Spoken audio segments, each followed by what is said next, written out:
This is Show Up as a Leader, a show from People Forward Network, helping you maximize your positive impact on the world by becoming your best, fully authentic self. All right, everyone. I had such a delight with my conversation with Helen Appleby. And before I get into a little bit about her, I just want to say she is doing such incredible work, particularly with women leadership. So, whether you identify as a female or not, or you're an ally, I think this is a conversation that everyone is going to want to listen to. She talks about where we as women disproportionately are challenged and some of the things that we struggle with. She talks about some incredible facts about how men interrupt women, but also how women interrupt women and how we can get away from this mean girls culture to more of a supportive culture. And so, just a little bit about Helen. She is a British, New York based women's leadership expert. She has helped hundreds of women step into their power and write their own rules for success while also helping hundreds of men understand how to best support those women rather than fix those women. She's just got an incredible background working for really large billion-dollar organizations and is now just helping people all over the place. And we talk a lot about what she calls her leaky language. So you want to listen to that because I think this is universal. Many of us use this leaky language that minimizes our power and keeps us small. So make sure you pay attention and listen for that. And I love how she talks about that she found that in her career that she found that she was more interested in growing people than growing businesses or brands and how that helped shape her. We talk a lot about mentorship, of how you can be an effective mentor, but also how you seek out mentorship and just how we grow through relationships with other people. Just such rich nuggets and just such a delight in this conversation. I think you're going to get a ton out of it. I would love if you would share a little bit about your story of what brought you on this journey and why you felt compelled to write the book Unwritten Rules. Am currently an executive coach and a women's leadership trainer. And I got here through a long and international career running businesses in corporate life, in pharmaceuticals, and ended up running $1 billion business. And on that journey, Rosie, I realized that I liked growing people more than I liked growing brands or businesses. And left and began, that conversation I actually had when I had a coach. And it was kind of like, once I said that out loud, the genie was out the bottle. And that began a 5-year process to transition to being a coach. Once I was a coach, my experience was I coached very senior leaders, and those are a mixture of men and women on their leadership journey. And I found when I was working with women, a lot of the things that I was coaching them on and teaching them were the things that I had struggled with as well on my journey. And that there was a big sense in me that on that journey, I'd been on all the courses that the two very big companies had sent me on. I was on all the high potential courses. You heard, right? I had the coach, I had all the support, but they didn't really teach me what I really needed to know to navigate as a woman.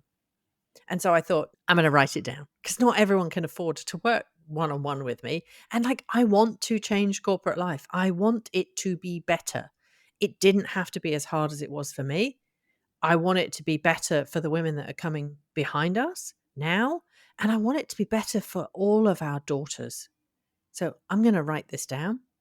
And then ultimately, I then turned it into a course and a podcast and probably my life's work, Rosie. I'm very, very passionate about this stuff. I love it. I love the passion. And I think when you've personally, from my experience, when you've personally been through something, you get it at a different level and you have passion around it at a different level. Whatever it has been, it's like, I want this to be better for our kids, for our daughters, etc. So, can you talk about what are some of the things that whoever's listening, we need to understand that women disproportionately struggle with. And we like to think that we've come a long way as a society. But I will tell you, as a female and yourself, and all of the women leaders I coach, regardless of industry, there is still a bunch of BS that wouldn't happen if you were not a female. So, can you share what some of those are that we need to be aware of?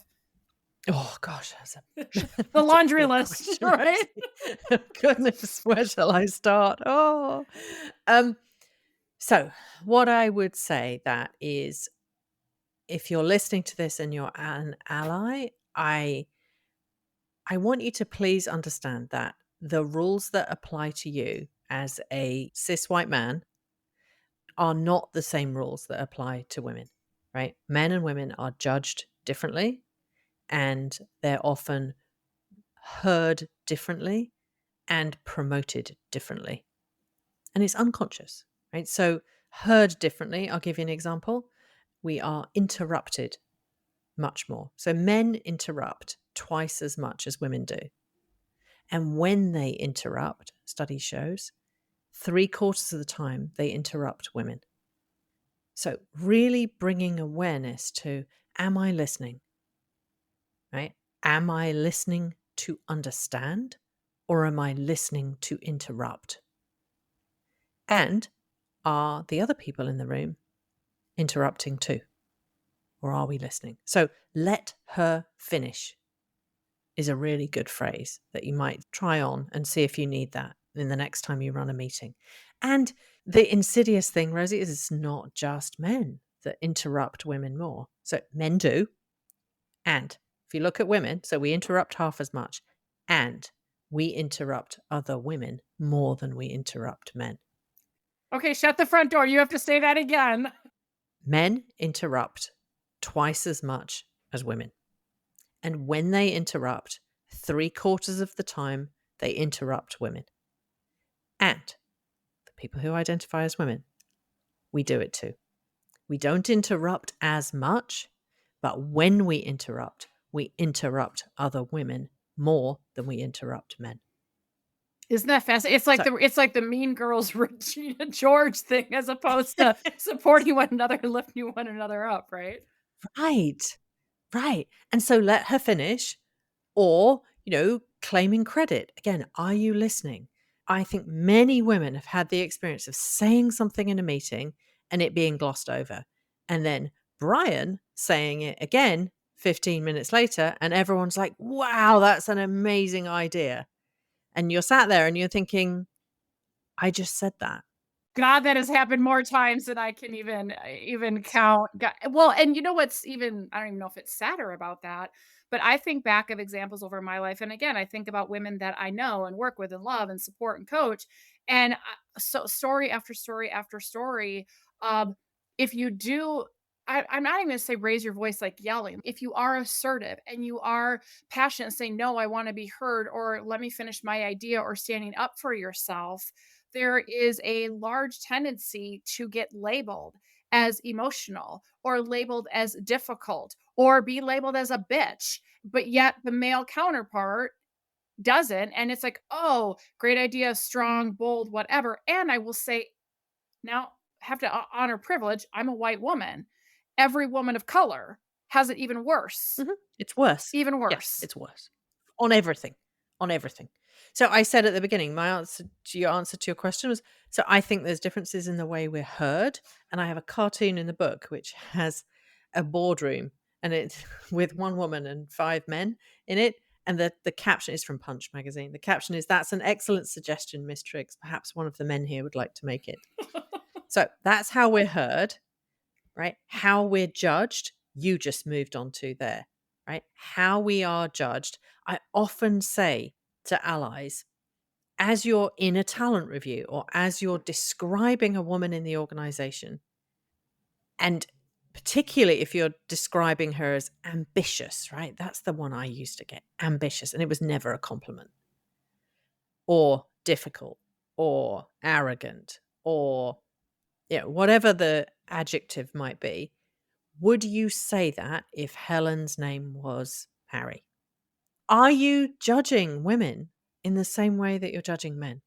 Or are you holding them to different standards? So, again, that question, would you say the same if this was a man that we were discussing? There's an example in the book that I use, which is research out of Stanford, where they showed a class, half the class, a resume of someone called Heidi Rosen, right? And Heidi Rosen is a real person. She works in venture capital. Resume. Exact resume. Half the class saw it as Heidi Rosen. The other half of the class saw it as Howard Rosen. That was the only change.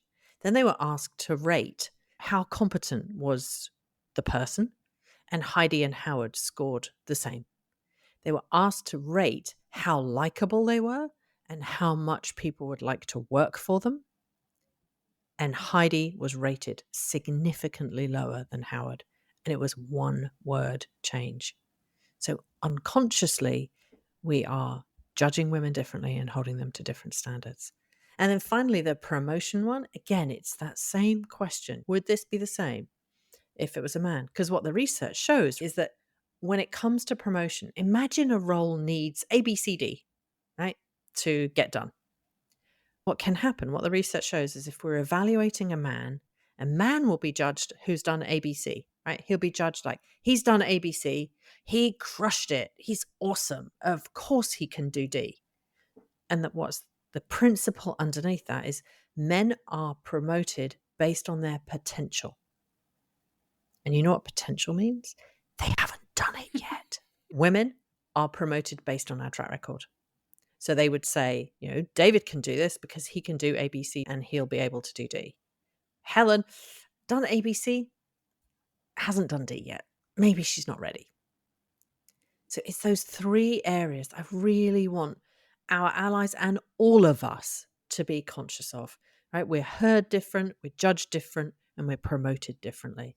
And, the case for diverse teams, like we shouldn't be in 2023 and still making the case for diverse teams, right? There is clear evidence to show that having diverse thinking, more women, but diverse thinking in general on teams makes them make better decisions. It's baffling to me that we're still relitigating that in 2023. One of the things that I think about as you share this is even just going back to the promotion or thinking about jobs. I mean, we're still having this conversation about pick the term turnover tsunami, great resignation, and everything you read says the labor market's only going to get tighter. Like this is a new normal. So if we start thinking about, oh, that we're going to unconsciously or consciously judge because someone doesn't have this experience. If people are disproportionately not being given those opportunities, how the heck do you ever expect them to learn and grow? So it's just fascinating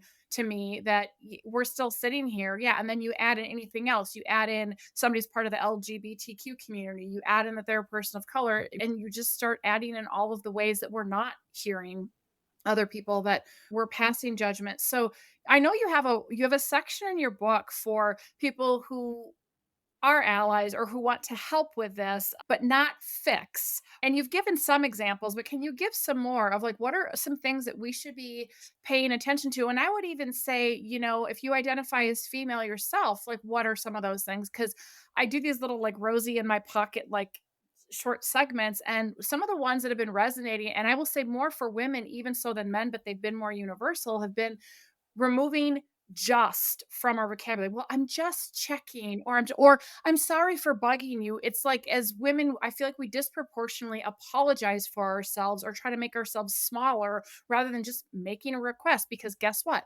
Someone's going to label us as an overly ambitious bitch. Just is one word. So, yes, I talk about this a lot. And I call words like just and sorry leaky language. Ooh. They're minimizers, right? They leak our power. And I think having an awareness of how we speak as women and thinking about taking those words out.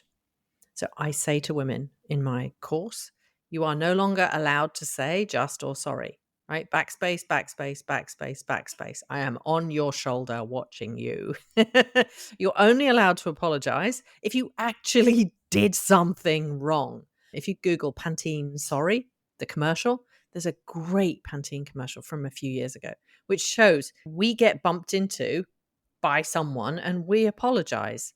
So standing in your power and being able to ask for something and take up space helps us show up with more impact, stand in our power, and helps us navigate and succeed. So no longer using leaky language. And then the other one where I think we can, as women, we can help ourselves, and which I talk about a lot, is making our work visible. Right? Often women are trained from when we're very young to be good girls. There's a lot of good girl conditioning in us. And if you think about our journeys through school, what helps us succeed in school is things like sitting down, staying in our seats, not talking, being quiet, colouring in the lines, getting good grades. Those are the rules of school. And if you do those things, your work will be noticed. And where I think it goes wrong is that women don't realize that the rules that helped us succeed in school are not the rules that will always help us succeed at work. So that attitude of if I just do good work, it will be noticed doesn't work. So the rule that we talk about and that I talk about in the book is think about this. There is visible work and invisible work, and we only get judged on our visible work. So if I ask you as a woman to think about what is your invisible work? Usually, when I say that in a room full of women, there is a collective groan. And they say they have no idea what I do. They have no idea of the value I add, the work that I do, and the results that I deliver. And I will say to them, but what you don't realize is that if they have no idea, you're not getting credit for it. So either no one is, and it's entirely invisible, or even worse, someone else is getting credit for your work. So it is now your job to make that visible. And you don't have to make it visible to everyone, right? But who will be in the room or consulted when your next role comes up, your next move or your next promotion? Make that list. And it's not just your boss and HR. I would push you to say, I think that list is between 6 and 10 people long, right? It's your boss. It's potentially your boss's boss. It might be your next boss or their boss or your peers or the boss of the person in HR. So who else is on that list? And do they know the work that you do, the value that you add, and the results that you deliver? And if not, you have to let them know. Right. And I go into it in the book in more detail, but how can you send an update, have a dashboard, book time with them, ask for advice, give them an update and ask for advice, make it visible. And it's not just your boss's job to do it either. And even if they do it, which hopefully if they're a good boss, they are, you need to set them up for success and tell them what they need to communicate. I love your idea of asking, well, not even asking for advice if you don't need it, but it could just be, hey, what are your thoughts? Is there anything else I'm missing? And opening up for dialogue and curiosity, and that we're open to learn. And I've even learned throughout my career when I've reported to males and asking the question of, well, this is what I'm doing and what I'm thinking about, but is there anything I'm missing?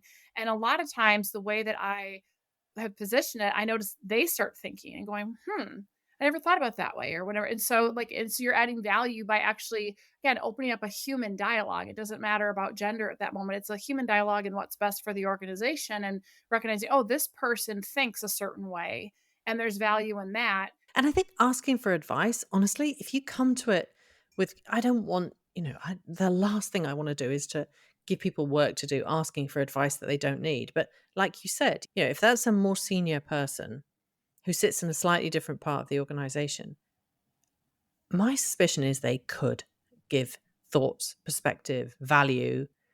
And so asking for their advice is something that you can do authentically.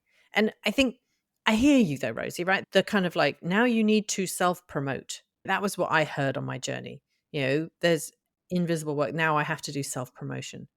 And that felt really icky. And the switch for me was the switch to not thinking about it as self promotion, but thinking about it as education. So do they know what I'm up to in the world? Do they know the value? No, they don't. Can I teach them? Can I give them an update, ask for advice, and explain what's happening and what we're doing? Oh, yes, I can do that. I can teach. I can educate them. And then it became not inauthentic and icky.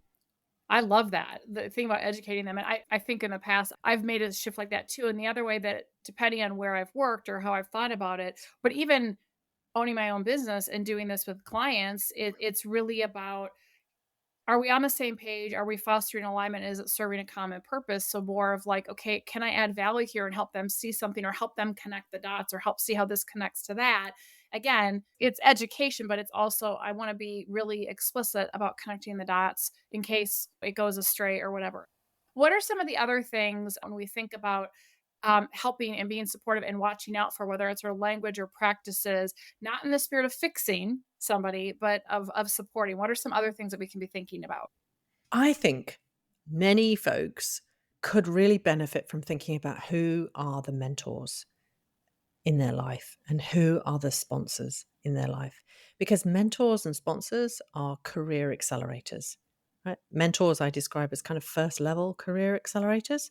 And what I mean by a mentor is someone who's two steps ahead of you on the journey, right? A mentor is someone who shares their journey with you, so they've gone down that path and can now help you figure out what are the pitfalls, what are the questions, so that you can do it faster.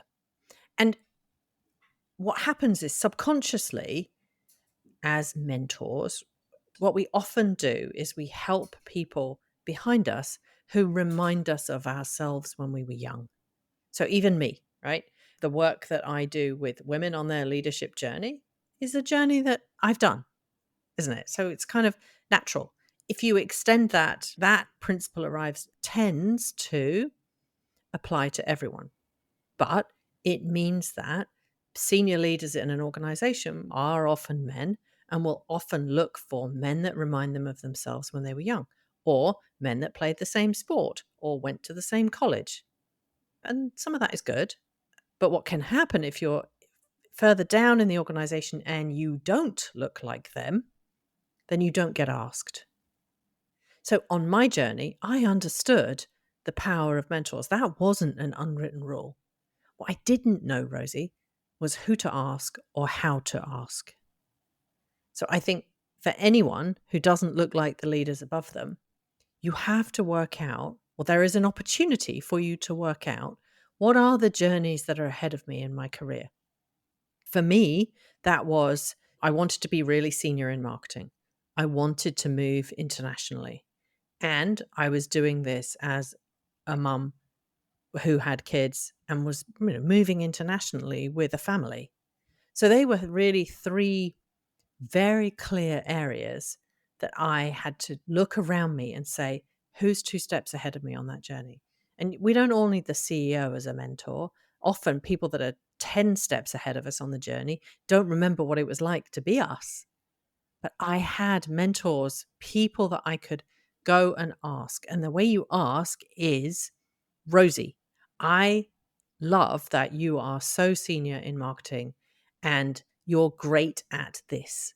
I'm also in marketing. I'd like to be better at that. Can I ask for your advice on that? And then you know why I'm asking. It doesn't feel weird. And it's not me, I mean, there's two ends of the spectrum. Like, Rosie, you don't know me. I'm deep in the organization, but can we have a coffee? And then you're like, what's that about?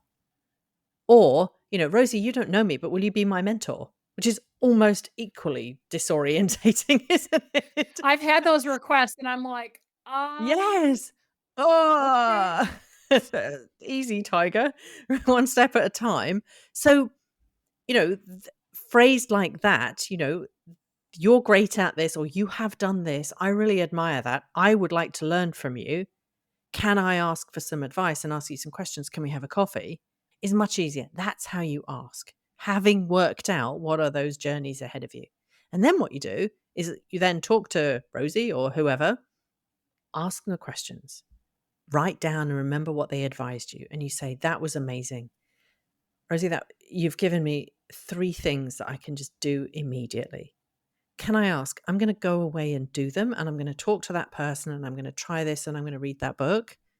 Can I come back in a few months' time when I've done them? Can I come back and give you an update? And what are you going to say? So of course I would love to hear it. Yeah. Yes, exactly. Because, like senior leader, like Helen's so keen and enthusiastic and wants to learn. And that feels good, doesn't it? I'm be able to give back. And literally, when you're a senior leader, like that is literally part of your job. So it feels good. And from there, I can then say, Rosie, when we met 3 months ago, you suggested that I did this and I read this and I spoke to this person. Thank you. It's been amazing. I did this and this. And, now I'm here. Any other thoughts? And then you're going to tell me and you're going to think, wow, she's so keen and eager and I'm glad I could make a difference. Right. And I'm going to go away and do that next. Like, can I come back and give you another update? This kind of mentoring is just so helpful for me. And then, yes, of course you can, Helen. And that's how it develops, because it develops into a relationship, a personal relationship of me learning from you and you knowing that you're helping to build. And subconsciously, people support what they help to build. It's unconscious, but just knowing that, I've made a difference in Helen's career will make me more supportive of Helen. So their potential, it's a really clear career accelerator. And let's talk about sponsorship for a minute. Sponsorship is like a next level career accelerator, because sponsorship is not just talking about your journey to me. It's talking about me when I'm not in the room. So imagine you and I have been having conversations about being senior in marketing and the particular thing that you do that you've been helping me with. And, you've now understood what my career aspirations are. Now you're in a room that I'm not in. And there's discussion about maybe opening a new office in the UK. And you say, oh, that's so interesting. If we want a marketing lead, I know what Helen's been up to, and I know she's a Brit and she's got a British passport as well. Have we considered Helen for that role? And suddenly I'm in a room that I wouldn't have been in without you. And that's because you are sponsoring me. But you have to know someone, right? To put someone's name forward like that, you have to know them, because Rosie at this point is risking her political capital by endorsing me. So often bosses do that, ex-bosses do it, people that you've worked with really closely, but mentors often can do it. And I mean, someone might say no, and it's not because it's just like, it's not that I will be unwilling. I am so like, I have zero capacity right now, and I want to do this well. Can you circle back in, next quarter or 6 months? And that's perfectly okay too. And we can't take that as there's something wrong. I mean, people, there's only so much bandwidth. Like, I get outreaches all the time, and I'm like, look, I would love to help every single person on this planet. And there's a realism to it. Mentors in particular don't have to be internal, right? Sponsors, because they're in rooms that you can't get in, more typically, unless they're in an organization that you want to work in, Mhm. but more typically sponsors are internal. But mentors, for instance, navigating an international career as a mum, I didn't necessarily need to speak to someone that worked for GSK. I could have spoken to someone that worked for a completely different company. And, our mentors change. I then left corporate life and have a completely different set of mentors. So you don't have to have the same mentor forever. And I completely agree, Rosie. If they say no, then don't take it personally. Either maybe they didn't have great mentors themselves. I think the people who are the most generous mentors are people who were generously mentored on their journey, or they did and they believe in it and they're just too busy. Don't take it personally. Just go back to your list and find someone else who's 2 steps ahead. Well, I love that, and I think it goes back to we are not meant to do this alone. We always say the work we do, this isn't a solo journey. You're going to go further faster together. Everybody wins when we do better, and it's not this scarcity mindset. It's, can we operate with this abundance mindset that there is enough work out there. I mean, there's a talent shortage that is not going anywhere anytime soon.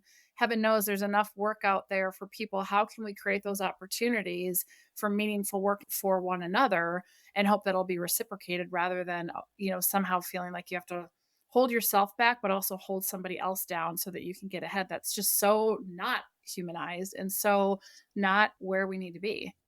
And I think that loneliness on the journey, Rosie, really resonated with me as a woman, navigating in an organization that was primarily men. It was really lonely. And, one of the things on the courses that I run that women do really appreciate is that sense of being on a journey in a cohort with other women, like the sisterhood that community can bring of other women that are going through it too. is enormously supportive, enormously healing and helpful. Hmm. And the other thing, turning it around again, I think as leaders, wherever we are on our journey, even if we're relatively junior, being willing to consider that A, we're a role model for someone, and B, what are the opportunities for us to mentor? So, we've talked kind of so far in this conversation about being on the receiving end of being a mentor. But a question that I ask leaders and women on the course is, who are you mentoring? If you think about the people, they may not have used that word, but the people in your life whose careers you take an interest in, who do you ask about their careers? Who do you give advice to? Who do you have coffee with? If you made a list of those people, who are they? And do they all look like you? Because even if we're lower in the organization, right, there are people that are just starting. There are interns. There are people at college. There are our nephews and nieces who, we could share advice with and share our learnings. And can we look at that list and expand it and support people that don't just look like us, who may not have the courage to ask? I love that. I love that. Yeah, because we're not going to get anywhere if we just keep picking people that look like us, sound like us, talk like us. And who are we lifting as we rise? Hmm. Oh, yes, yes, yes, yes. Amen to that. So kind of a segue, but from the leaky language, right? The language that we use that diminishes us or keeps us small.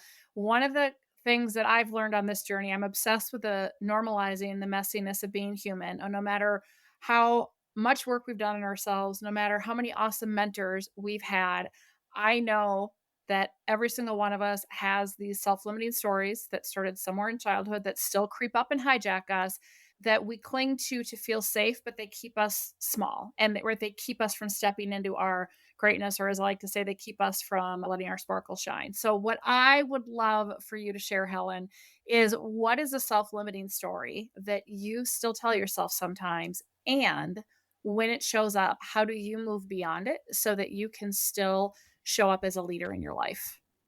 What a great question, Rosie. I love that. This is actually, I couldn't be more aligned with you, and something we actually do on the course. And when I work with women. And the way I describe this is we all have an inner critic. So the voices in our head that talk to us and that are really mean to us. And sometimes when I say that, people are like, an inner critic? I have a whole bunch I have of a them. party going And on. I'm like, oh, that's right. You've got I call it an itty bitty shitty committee in your head. Oh my God, I love that. Okay. And, that those voices yell at us and they speak to us in a way that we would never speak to our friends, don't they? Yep. So, recognizing that those are voices, a psychologist would say they are our ego, realizing that they're there, realizing that they're never going to go away and that they are trying to keep us safe. And the way they try and keep us safe is exactly as you described. They try to keep us small and stop us doing things that are new and different and scary, things that are on the edges of our comfort zone. So I will often say to women, write them down. Write down what your inner critic says to you and look at it and really consider, is that true? And would you say that to a friend? And where does that come from in your past? So my inner critic voices say things like, you're not far enough ahead, Helen. You haven't done it. You haven't done enough yet. You didn't get a big enough book deal, or, you haven't sold enough courses, or you haven't made enough money. There's an enough kind of achievement tone to the voices in my head. So where did that come from? They came from, right? Often we can identify when we think about them and write them down, we can think about, where did they come from in the past? And mine came from my dad. Now, it wasn't that my dad ever said anything like that. He didn't. I made it mean, right? The fact that he loved it when I achieved, I made it mean that I was more lovable because I was achieving. So I call my voices hamster. My inner critic is called hamster. And then what I say to women is, right, now you've identified it. Now you've given it a name. You've written it down. You've identified it. You've given it a name. Now, what is the thing that you would most like to have heard as a child? Think about that. And that is going to be the voice of your inner coach. So, what I would most like to have heard as a child is, Helen, you are enough and you are loved without your achievements. You are loved for you. And that's what I now say when the voices start. So, the good news about the voices is they don't tell the truth. The bad news is they never go away. And I have learned and done enough personal development work now to know that when those voices start, who are you to do this? Who are you to be on a podcast? You didn't go to Harvard. You don't have a PhD. What are you doing here? To soothe and say, oh, look, here we are on the edge of my comfort zone again, doing something. I mean, they're not actually new and different, but outside my comfort zone, I'm on the crunchy edge of my comfort zone, and the voices are trying to keep me small. It was big, actually, when I was writing the book. Who am I to write the book? That kept me stuck for a number of months, just not wanting to release it in case I failed. And so to more directly answer your question, so you can see the kind of achievement thing that got wired into me, what that showed up as through my career and still today is this fear of failure. Like, failure was not an option. And just a real drive to not fail and have it look good. Which is, I mean, it drives great results. It comes at some personal cost to my nervous system. But do you know what it's really, really unhelpful for? Entrepreneurship. Yeah. Or anything different, right? Right. Anything different. Anything new and risky, right? Leaving corporate life and starting fresh in a new career. So I have, honestly, Rosie, the money I have spent on redefining my relationship with failure Oh, yeah. is a constant. Well, I so appreciate how you put all of that, because I will tell you, I had that inner drive of achievement, perfection, and I coach a lot of people. I think when people have been like, however you would define successful in their career or achievement oriented, you're going to see that underpinning. And I think it's so important for people who have not done this work yet on themselves, or tiptoeing around it, or have hovered around it, because it's uncomfortable to we call it waiting in the messy middle. But it doesn't have to be that you had a household where you were yelled at if you got a B or whatever. It's the norms that as a child, we have this programming in our brain and we observe around us, and oh, I get accolades or I get praise when I achieve. Therefore, oh, I got to do more of that. And then it's so funny how you think as a kid that warp turns into, well, that's the only way I have value. And the one thing why I always ask this question is, this is like part of being human, that we all freaking do this. But what I love about what you're doing is it's not going away. So can we catch it sooner? And I love in coaching, they say it's your gremlin, but I love personify it, name it, because as soon as you name it, it doesn't have the hold and the power on you, because you're naming it. Like, no, I know what you are. And now it's almost like you're back at a moment of choice and I can choose to either listen to you and let my 10-year-old self make this decision in this moment, or I can go, that's my 10-year-old self. You're fine. Thank you, hamster. Thank you. I've got this. I'm good. I love how you put that. That's so awesome. Okay. Are you ready for quick questions? Yes. Okay. First question, fill in the blank. Living authentically is? Being prepared to be vulnerable. Love it. When the world is presenting an opening, but you don't feel like showing up as a leader, what do you do? Do it for them. Don't do it for you. Do it for them. I actually say to myself, if it shows up, sorry, this is not quick, is it? I say, shut up, show up, and serve. Do it for them. I love it. Shut up, show up, and serve. Bam. Okay. What is something people would be surprised to know about you? That I can't swim. Okay. It's all right. It's all right. What's your favorite go-to movie? Dead Poet Society. Carpe diem. Captain, my Seize the captain. day. Make your life extraordinary. Yes. Love that movie. Now I have to go watch. I haven't seen it in forever. Okay, what's your go-to song? Goodness me. Natasha Bedingfield, The End Is Yet Unwritten.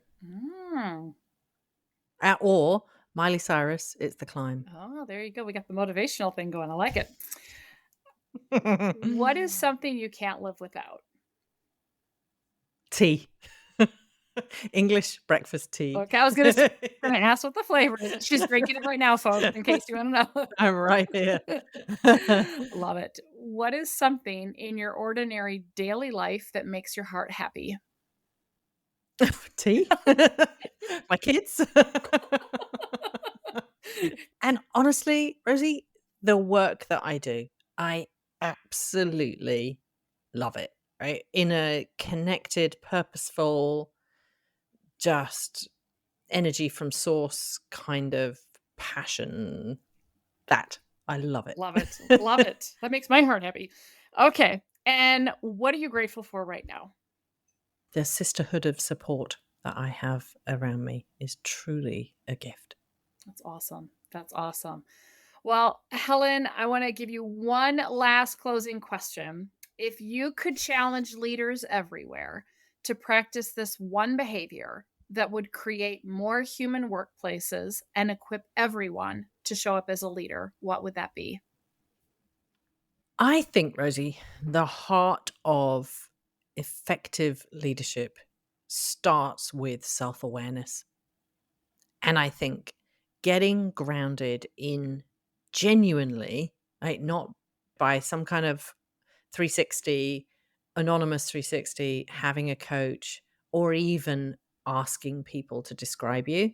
I think knowing what you're good at and knowing how you can grow and be even better. So, and if you notice the way I describe that, it's not what are you good at and what are you not good at, because it's really hard for people to tell you that and it's hard to hear it.